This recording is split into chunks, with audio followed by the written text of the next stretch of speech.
Baik, Assalamualaikum warahmatullahi wabarakatuh. Saya Hawifah Nur Amelia, NIM 12208183155. Saya dari Tadis Biologi 6A, Fakultas Tarbiyah dan Ilmu Keguruan,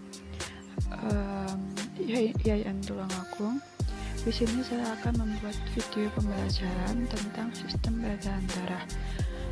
Video pembelajaran ini digunakan untuk memenuhi tugas magang 1 IAIN Tulungagung. Nah, yang pertama yaitu subtopik. Subtopik kali ini terbagi menjadi 4, yaitu sistem peredaran darah pada manusia yang meliputi komposisi darah, mekanisme pembekuan darah, dan golongan darah. Kemudian yang kedua, organ-organ peredaran darah, yaitu yang meliputi jantung, pembuluh darah, dan pembuluh darah limfa. Kemudian yang ketiga, kelainan dan teknologi peredaran darah, yaitu yang meliputi sklerosis, anemia, hipertensi, varosis, leukemia, thalassemia, dan gagal jantung. Kemudian yang keempat, sistem peredaran darah pada hewan, yang meliputi pada inseks, annelida, pisces atau ikan, amfibi dan reptilia, serta aves. Sistem peredaran darah memiliki fungsi sebagai berikut, yaitu mengangkut zat buangan dan substansi beracun menuju hati untuk didetoksifikasi, mendistribusikan hormon dari kelenjar ke sel yang lain yang membutuhkan, mengatur suhu tubuh melalui aliran darah, kemudian mencegah hilangnya banyak darah melalui mekanisme pembekuan darah, serta melindungi tubuh dari bakteri dan virus dengan sirkulasi antibodi dan sel darah merah. Sistem peredaran darah memiliki komponen utama, yaitu yang pertama darah, jantung, pembuluh darah, dan sistem lainnya yang mendukung komponen utama. Selanjutnya yaitu komposisi darah. Yang pertama yaitu plasma darah. Plasma darah ini terdapat sekitar 55% hingga 60% bagian dari darah.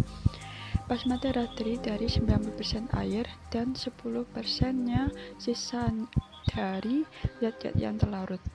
Di dalamnya diangkut ke seluruh tubuh. Zat terlarut tersebut terdiri atas protein, hormon, nutrisi, garam-garam, kemudian zat buangan atau seperti urea. Kemudian protein merupakan zat yang paling banyak dalam plasma darah.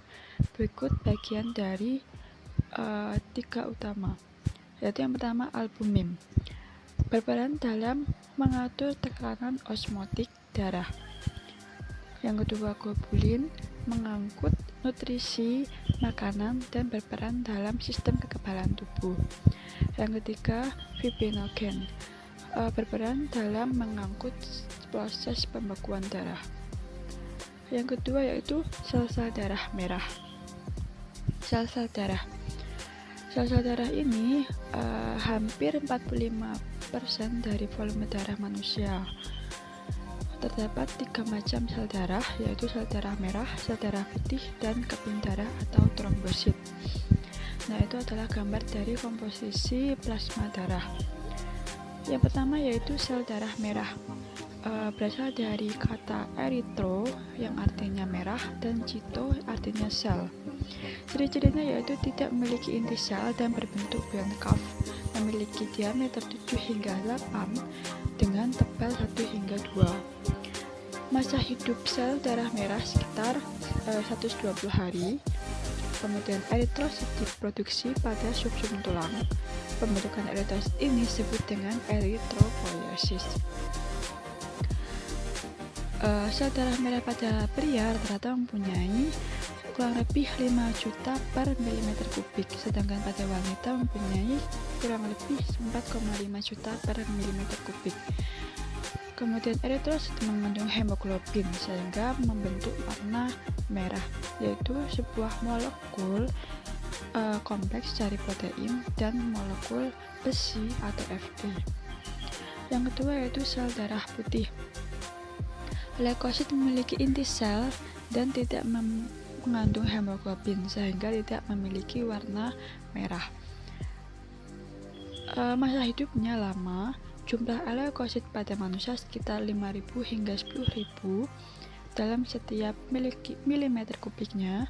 Kemudian limfosit merupakan salah satu jenis leukosit yang diproduksi dari jaringan limfa dan sumsum tulang. Sel darah putih ini terbagi menjadi dua kelompok, yaitu granulosit dan agranulosit.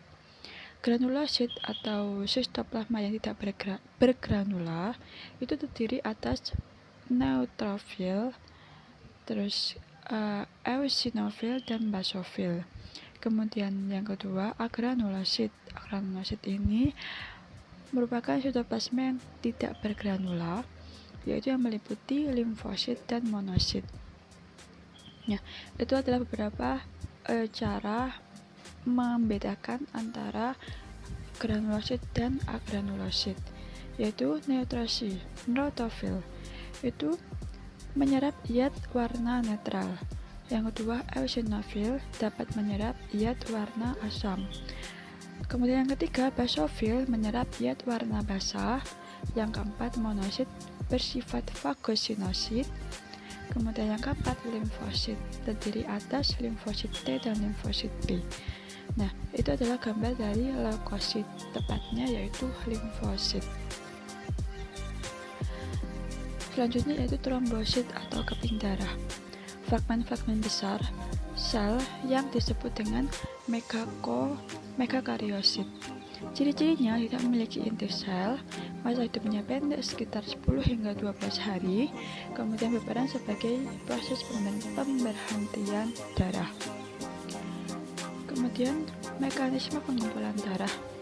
Cara-caranya yaitu apabila trombosit pecah, enzim tromboplastin akan keluar bercampur dengan plasma darah. Selain trombosit, terdapat protombin yang akan diubah menjadi trombin dan enzim tromboplastin. Perubahan ini dipicu oleh ion kalsium. Trombin akan berfungsi sebagai enzim yang dapat mengubah fibrinogen atau protein menjadi fibrin atau benang-benang yang tidak terlarut. Nah, benang-benang fibrin ini akan terbentuk dan saling bertautan sehingga sel-sel darah merah beserta plasma akan terjaring membentuk gumpalan-gumpalan. Nah, selanjutnya jaringan baru tersebut perlahan-lahan akan menutup luka. Selanjutnya yaitu golongan darah.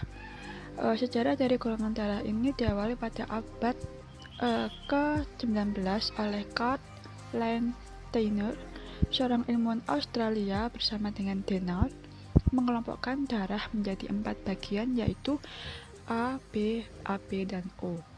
Pengelompokan ini disasarkan pada ada atau tidaknya protein spesifik dalam membran plasma pada sel darah merah yang disebut dengan agglutinogen atau antigen.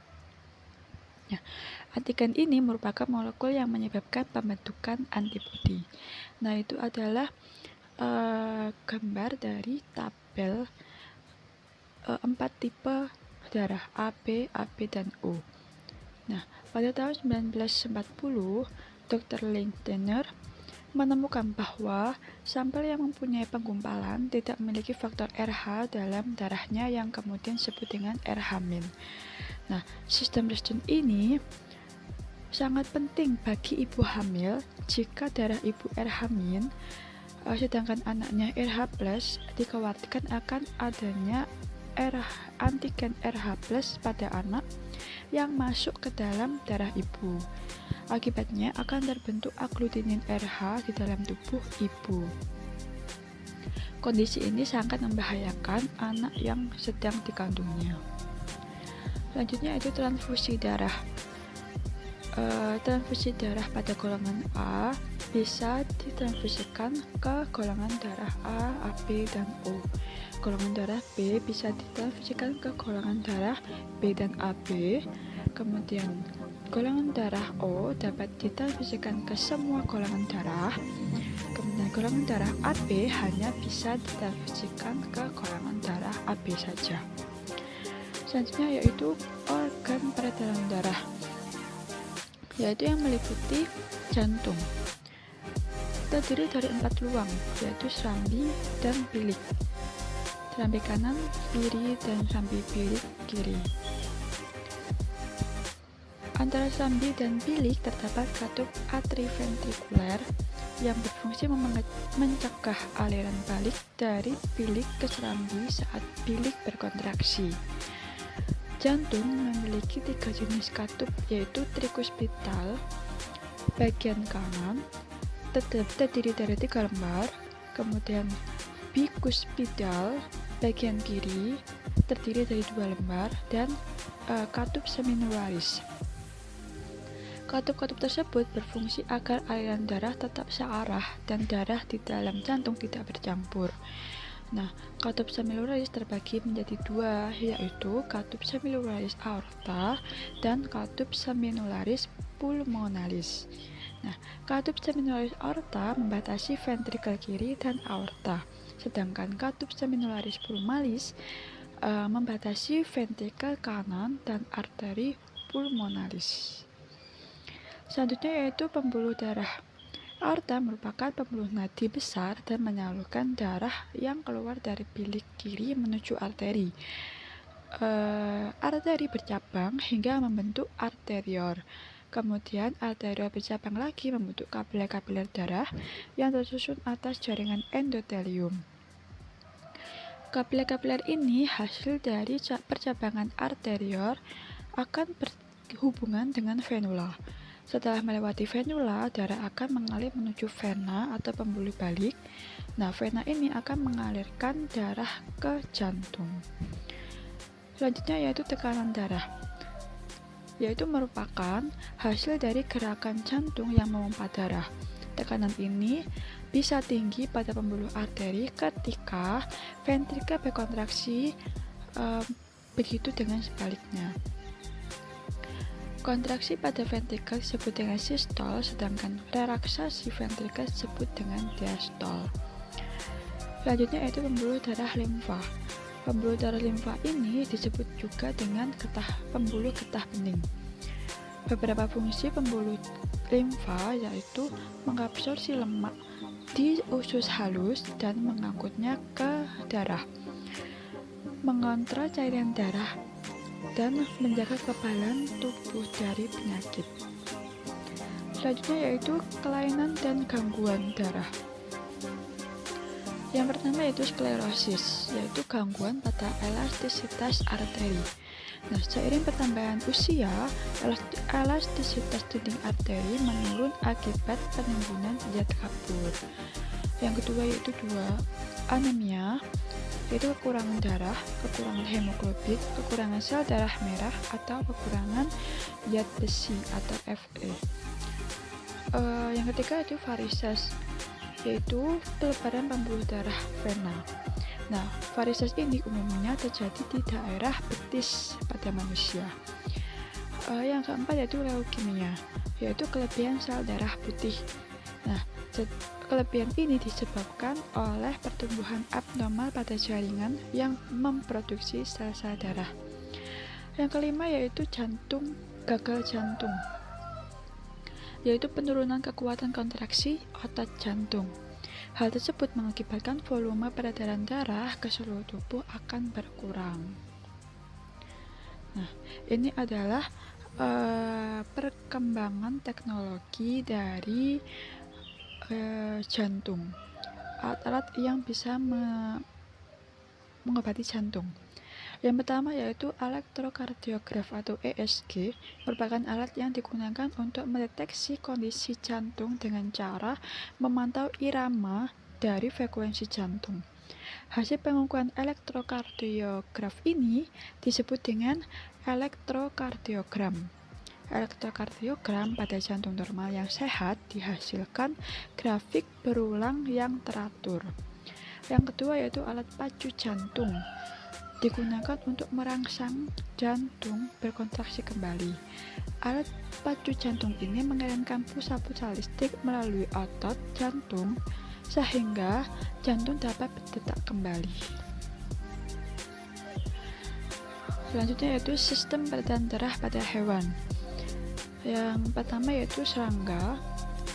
Serangga ini memiliki sistem peredaran darah terbuka atau mengalir dalam tubuh yang tidak melalui saluran. Kemudian terdapat pada arthropoda dan moluska. Kemudian jantung arthropoda berupa tabung yang memiliki dinding otot yang tebal sehingga mampu berkontraksi. Yang kedua yaitu cacing Annelida. Sistem peredaran darah pada Annelida ini adalah tertutup dengan adanya kapiler-kapiler. Nah, jantung pada cacing ini disebut dengan pembuluh lengkung aorta, bagian dari aorta yang berdinding otot tebal sehingga dapat berkontraksi. Yang ketiga yaitu pistes. Nah, pistes ini memiliki dua ruang yaitu serambi dan bilik. Kemudian pistes juga termasuk memiliki sistem peredaran darah yang tertutup. Yang keempat yaitu amfibi dan reptilia. Pada katak memiliki 3 ruang yang terdiri atas 1 bilik dan 2 serambi. Sedangkan pada jantung reptilia sudah mulai dipisahkan dengan sekat, meskipun belum sempurna. Sekat ini berfungsi untuk memisahkan darah kaya karbon dioksida dengan darah yang kaya oksigen. Kemudian yang kelima yaitu burung atau aves. Pada jantung mamalia dan burung memiliki 4 ruang yang sudah sempurna. Ruang tersebut digunakan untuk memisahkan darah yang kaya karbon dioksida dengan darah yang kaya oksigen.